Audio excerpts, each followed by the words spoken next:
Selamat datang di channel Fatela SNR. Channel ini akan berbagi tentang keilmuan-keilmuan yang saya pahami seperti statistik, budidaya tanaman, dan pemeliharaan tanaman. Mungkin juga topik-topik di luar itu. Oke, pada sesi ini kita akan belajar tentang menentukan hubungan regresi yang tepat antara variabel independen dan variabel dependen. Nah, di sini kita akan coba menggunakan regresi linear, regresi eksponensial, regresi power, dan regresi logaritmik. Di sini saya menggunakan data tanaman padi. Jadi sebagai pendahuluan, rumus regresi bisa digunakan dalam program pemeliharaan tanaman untuk menentukan kriteria seleksi. Jadi karakter-karakter yang mempunyai hubungan regresi yang baik nanti bisa digunakan untuk memprediksi peningkatan ataupun penurunan karakter-karakter lain. Misalnya di sini kita mau mencoba meregresikan jumlah malai yang terbentuk pada tanaman padi terhadap jumlah bulir bernas per tanamannya. Nah, di sini data saya adalah data nomor 1 sampai dengan 50. Saya mengamati 50 individu tanaman. Semakin banyak data yang digunakan pada program regresi ataupun korelasi ataupun statistik yang lain, maka hasil analisis yang dihasilkan akan lebih bagus karena semakin banyak data maka errornya akan semakin kecil.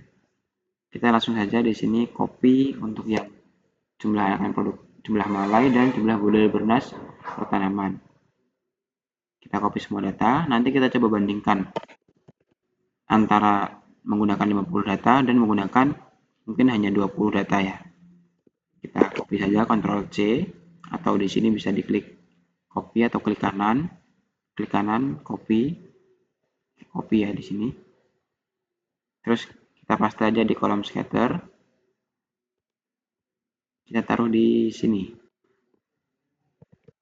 Oke. Nah, kalau teman-teman mau meluaskan kolom A ini biar tulisannya kelihatan semua, bisa ditarik seperti ini. Atau bisa menggunakan menu yang ini, format cell, auto fit column width. Jadi dia pas dengan tulisan di dalam selnya. Oke, ini sudah saya blok datanya ya, otomatis ke blok. Nah di sini kita menggunakan cara yang instan, jadi enggak cara manual lagi. Kita menggunakan menu di insert di bagian scatter plot yang gambarnya titik-titik. Kita menggunakan cara scatter plot. Nah, scatter plot ini dia pada dasarnya bekerja berdasarkan prinsip regresi linear. Jadi scatter plot ini bersifat netral ya, artinya dia hanya menampilkan titik-titik data seperti ini sesuai dengan data pengamatan kita. Jadi pada kolom pengamatan dengan jumlah malai 24 malai 24,5, maka dia akan di sumbu Y-nya akan menuju ke 2442. Jadi kalau 24,5 kira-kira di sini, maka titiknya adalah yang ini, 2400-an yang ini. Gitu. Oke. Mungkin kita bisa lebarkan ya biar lebih besar. Nah, untuk judulnya biasanya grafik regresi itu menggunakan judul Y versus X. Y itu variabel Y-nya, X itu variabel X-nya. Jadi di sini kita bisa ganti Y-nya adalah jumlah bulir bernas per tanaman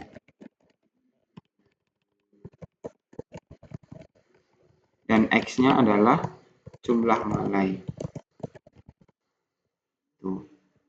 Ini adalah grafik scatter plot. Nah, ini adalah menu ini, cat elemen. Ini kita bisa klik untuk menambahkan yang diperlukan. Kalau kita klik yang ini, akan muncul sumbu X-nya itu apa, sumbu Y-nya itu apa. Kita bisa isi aja. Double klik, kita edit. Sumbu X-nya adalah jumlah malai ya. Kita kasih satuan. Satuannya kalau jumlah malai kan jumlah saja berarti N. Atau tidak usah dikasih satuan juga nggak apa-apa. Kalau dia memang tidak punya satuan. Seperti tinggi tanaman kan ada satuannya cm. Nah kalau jumlah-jumlah itu nggak dikasih keterangan atau satuan juga nggak apa-apa. Nah ini jumlah bulir bernas per tanaman. Oke, nah gimana cara menentukan regresinya? Yang pertama, di menu yang tadi, di bagian cat elemen, kita tampilkan trend line-nya. Bagaimana sih tren itu kecenderungan pola pembentukan data itu seperti apa? Nah, ini contoh trend line yang otomatis. Jadi kalau otomatis itu pasti dia membentuk garis linier. Gitu. Nah, gimana cara kita nyari formula regresinya? Di sini kita bisa klik tombol ini, kan kita arahkan ke trend line, kemudian muncul segitiga warna hitam, kita klik.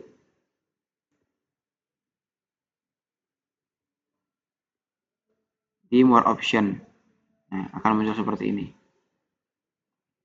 Di sini kita bisa untuk menampilkan rumus regresinya, kita klik display equation on chart.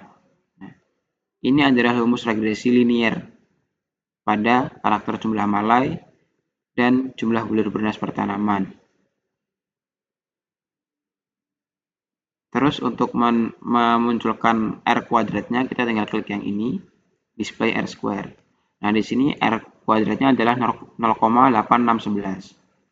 Cukup besar untuk formula regresi linier, jadi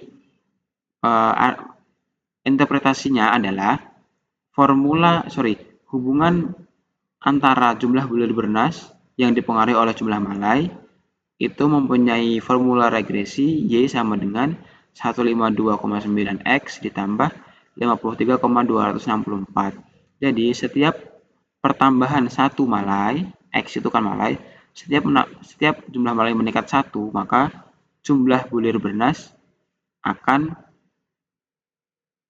meningkat sejumlah 152,9. Ya kira-kira 153. Jadi setiap malai itu akan mempunyai 153 bulir yang bernas. Nah, R kuadrat itu apa? R kuadrat itu bisa diartikan sebagai peluang keberhasilan atau peluang kecocokan rumus terhadap data pengamatan. Gitu. Jadi dari 50 data itu, 50 data yang saya amati, hanya 86% yang sesuai dengan rumus regresi ini. Berarti kira-kira sekitar 40-an data yang mengikuti formula regresi ini. Bisa dilihat di sini, yang data yang nggak mengikuti formula ini adalah data yang ini, karena dia terlampau jauh dari garis. Ini errornya tinggi ya. Terus data yang ini, pokoknya data yang berjarak agak jauh dari garis itu bisa dibilang dia kurang mengikuti formula regresi. Nah, apakah regresi linear ini final? Tentu tidak. Jadi, karena tadi kita materinya adalah mencari formula regresi mana yang paling tepat, kita coba beberapa jenis regresi. Di ini ya, tadi ini kegeser otomatis ke sini, kita tinggal klik yang size and properties. Kita tinggal klik yang ini formulanya. Nah, nanti muncul otomatis. Di bagian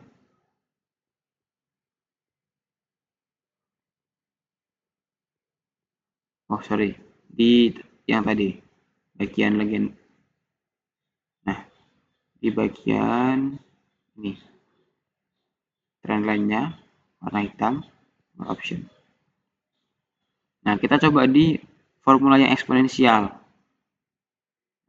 Jadi garis yang lurus ini adalah garis linearnya. Garis yang miring ini yang melengkung, ini kita bisa ganti garisnya biar membedakan. Kita coba ganti ke dash type-nya, kita ganti garis. Itu, jadi kelihatan ya garisnya yang polinomial. Terus kita ubah warnanya biar membedakan. Oke, ini yang polinomial.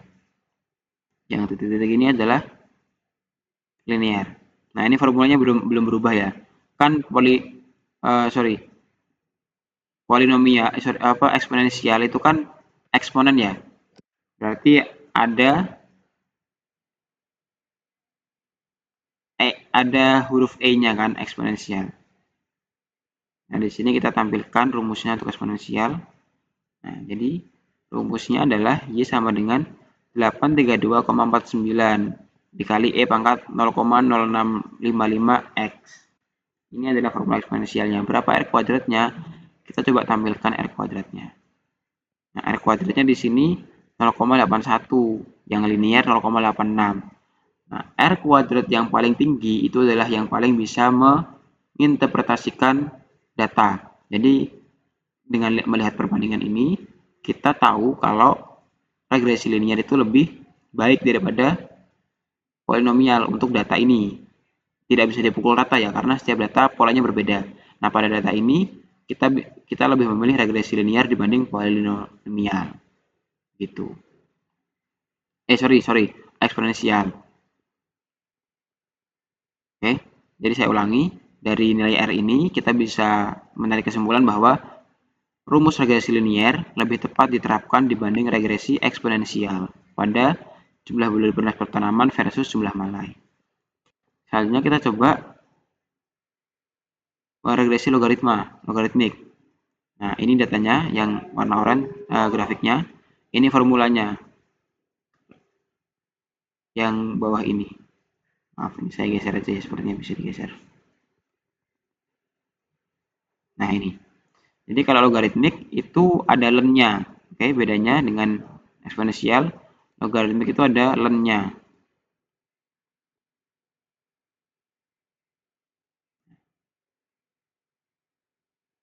Di sini R kuadratnya ternyata 0,82. Jadi tetap lebih bagus yang regresi linear. Oke. Kalau eksponensial tadi bentuknya melengkung dari semakin ke atas semakin tinggi. Kalau logaritmik sebaliknya. Dia semakin ke atas semakin akan menuju ke rata ya, menuju ke istilahnya konstan datanya. Nah, kita coba yang power dulu sebelum yang polinomial. Yang power ini mirip dengan regresi linear ternyata. Jadi bedanya power dengan eksponensial adalah kalau eksponensial kan E pangkat 0, sekian X tadi ya, atau E pangkat konstanta dikali X. Nah, kalau power itu angkanya ini kemudian X-nya dipangkatkan 1, sekian. Nah, cuman karena ini pangkatnya cenderung mendekati 1, kan 0,0046 kan bisa dianggap diabaikan ya. Jadi dia akan mirip dengan regresi linear karena X pangkat 1 kan hasilnya tetap X. Bedanya di regresi linear dia punya intercept 53,264. Nah, kalau di power ini dia nggak punya intercept. Nah, di sini kita bisa lihat R kuadratnya mirip. Jadi bisa kita gunakan yang power ataupun yang linear karena sama. Nah, selanjutnya kita coba yang polinomial. Polinomial ini adalah suku banyak. Oke, bedanya sama linear. Kalau linear pangkat 1, X-nya akan pangkat 1 nih. Kalau polinomial dia pangkat minimal 2. Nah, kita coba yang pangkat 2. Ya, order itu pangkatnya. Di sini ternyata R-nya lebih besar, berarti yang pangkat 2 itu lebih baik digunakan daripada yang linear biasa. Jadi regresi kuadratik kita menyebutnya. Jadi kalau X-nya pangkat 2 paling tinggi, itu kita sebutnya regresi kuadratik. Ini regresi kuadratik lebih bagus daripada regresi linear. Kita coba tingkatkan pangkatnya lagi, pangkat 3. Nah, ini disebut regresi kubik. Ternyata regresi kubik R-nya juga lebih besar dibanding dengan regresi yang kuadratik tadi. Kan? Tadi yang kuadratik itu pangkat R-nya adalah 0,8615. Yang kubik ini 8673. Meskipun selisihnya 0,0 sekian, tetap aja dia lebih baik. Bisa lebih, artinya lebih baik itu lebih menggambarkan pola perubahan datanya. Seperti itu. Nah, kita coba tingkatkan lagi pangkatnya menjadi 4. Jadi ini regresi pangkat 4. Di sini R-nya 0,8806. Dengan tadi 0,8673. Jadi yang pangkat 4 ini lebih bagus dalam menginterpretasikan pola data. Oke. Terakhir pangkat 5. Pangkat 5 ini adalah pangkat tertinggi yang biasanya dipakai untuk prediktor pemilihan tanaman, karena kalau pangkatnya semakin tinggi sulit untuk menjelaskan kenapa bisa seperti itu, kenapa bisa polanya terlalu tinggi, atau polanya artinya dalam pemilihan tanaman pangkat yang terlalu tinggi jarang digunakan. Biasanya paling tinggi itu ya pangkat 5. Tapi umumnya menggunakan kuadratik atau yang linear karena lebih mudah untuk dijelaskan. Oke, ini bisa dilihat. Terus kita coba tingkatkan lagi ke pangkat 6. Pangkat 5 itu 0,8858. Kemudian pangkat 6 itu 0,8862. Nah, ini semakin tinggi R-nya. Artinya tetap semakin bagus yang pangkat 6. Secara statistik. Sekali lagi ya, secara statistik. Belum tentu secara agronomi ataupun secara morfologi itu lebih bagus. Kita coba lagi pangkat 7. Oh, ternyata sudah nggak bisa. Jadi maksimal itu pangkat 6. Nah, secara statistik kita harus mengambil yang pangkat 6 karena R-nya itu yang paling tinggi pangkat 6. Seperti itu. Oke teman-teman, jadi itu adalah contoh cara untuk bagaimana kita menentukan formula regresi yang terbaik yang sesuai dengan pola-pola perubahan data yang kita amati.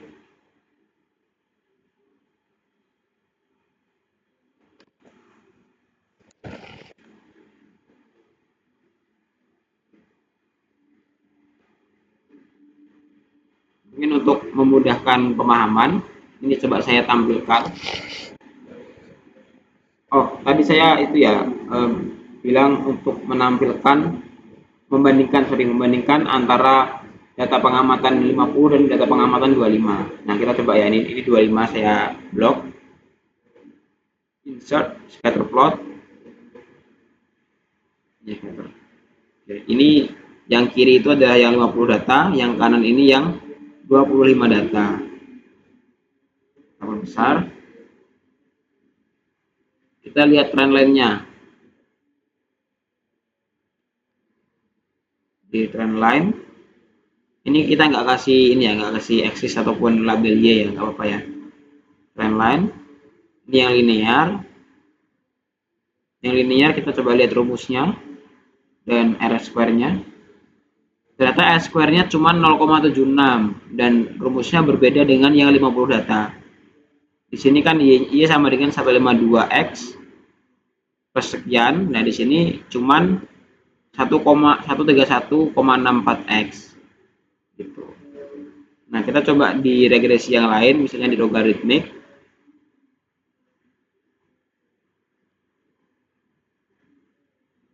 Ini bisa dilihat R-nya lebih tinggi ya, tetap lebih tinggi ya logaritmik dibanding dengan linear gitu. Sama seperti yang 50 data.